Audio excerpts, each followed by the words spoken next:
facility to the community by building a pedestrian bridge, which links the building to a number of parks, which provides public elevators so that people can finally access waterfront trails.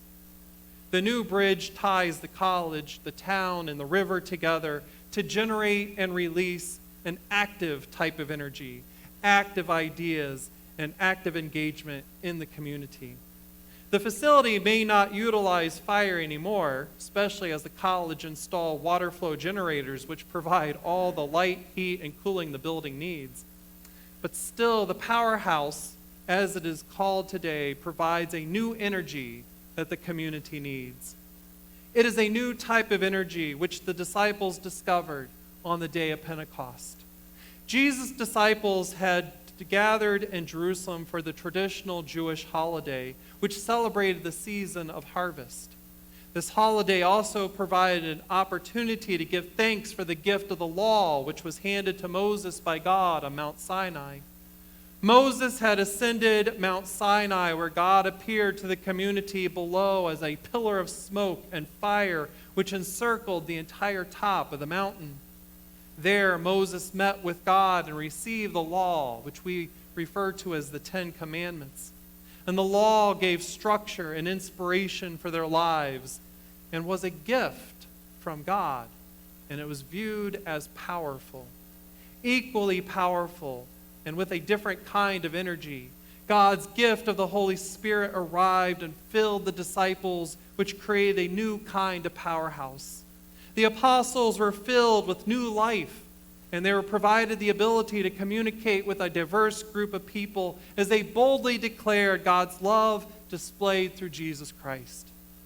Filled with the power and energy of the Holy Spirit, the disciples who had been questioning what was to happen next now know as they follow the Holy Spirit. And so they left the place where they had gathered and went forth spreading the word and love of God. They shared the same creative and life-giving gift which they received from God and gave to others. The Spirit, like a flame, spread from person to person, igniting their lives and setting them forth to do incredible things as the Spirit gave them the ability to do so. Presbyterian author Friedrich Buechner wrote that the Spirit of God is the power of life that is in you. When your spirit is unusually strong, the life in you unusually alive. You can breathe it into the lives of others so that you become for others literally ablaze. As God breathed into the disciples with flames, so God breathes upon us with a flame of power which sustains our faith and assists us to spread the good news of God. You know, it's tough to imagine that we are equipped with energy as we've been constantly knocked down by COVID and then knocked down by a flood. We've been knocked down by witnessing racism and sexism and gun violence increasing. We've been knocked down by the fear of what the Kremlin might do next or how they might retaliate as additional countries send armaments to Ukraine. And we have been knocked down by the images of death caused by war. These fearful and dreadful things may tempt us to wish for an Elijah character to show up and call on God to destroy hatred and people filled with hate with actual fire. However, instead of using hate to destroy hate, God uses love, and God uses people like you to confront hatred. This is why the Holy Spirit arrives with a strong wind and flings the doors wide open to the church building. And God's flame of energy and renewal and love begins to flood our worship space and floods our lives. And though we may have become a bit more limp with our walk, perhaps in the past year, or perhaps we rely on a walker now or some mobile device to help us move from place to place, something we didn't have just a month ago, but still wonderfully, the spirit of energy and flame is coming to ignite us and fill us with new energy, new life, and new courage.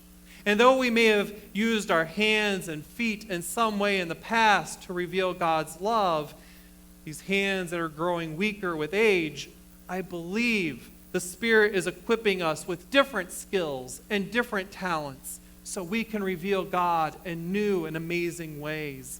The Apostle Paul called these talents and skills gifts of the Spirit.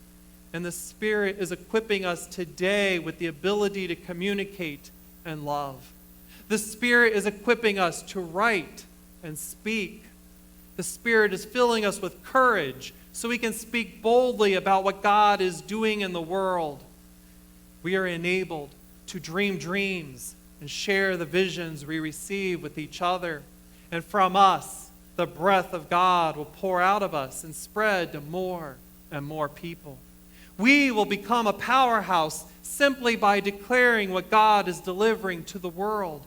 And we will be a powerhouse of love, patience, and care as we proclaim through the Holy Spirit a word of gospel hope. Like the powerhouse at the college, our life together will rely on personal connections with God and with our neighbors. And our word of gospel hope will spread through conversation and collaboration. This type of spiritual power is required more today than ever before, especially if we're going to be a part of a global church which brings life, joy, and hope to the world instead of threats of violence and using language of condemnation. When Peter stood before the crowd, he declared that God's Spirit, the Holy Spirit, was going to change their lives for the better, declaring, "Your sons and your daughters will prophesy, and your young men and women shall see visions." Since the earliest days of the church, men and women have been filled with the energy of the Holy Spirit. This source of power came from beyond themselves and their capabilities. It came directly from God.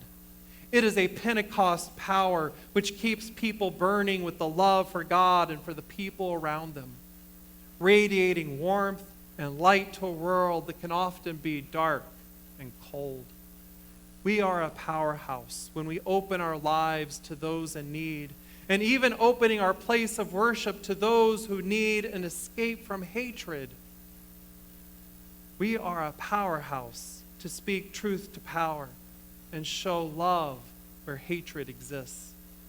Today, on this birth of the church, and on this day of communion, we are utilized by the Holy Spirit when we turn our church into a powerhouse, a place where sacred conversations are welcomed and our energy is combined so we encourage each other to serve God and connect with people around us in life-giving ways. This way, through us, the Spirit of God will be evident so that when people see it, they see our powerhouse, they will fall on their faces and proclaim, "The Lord indeed is God. The Lord indeed is God."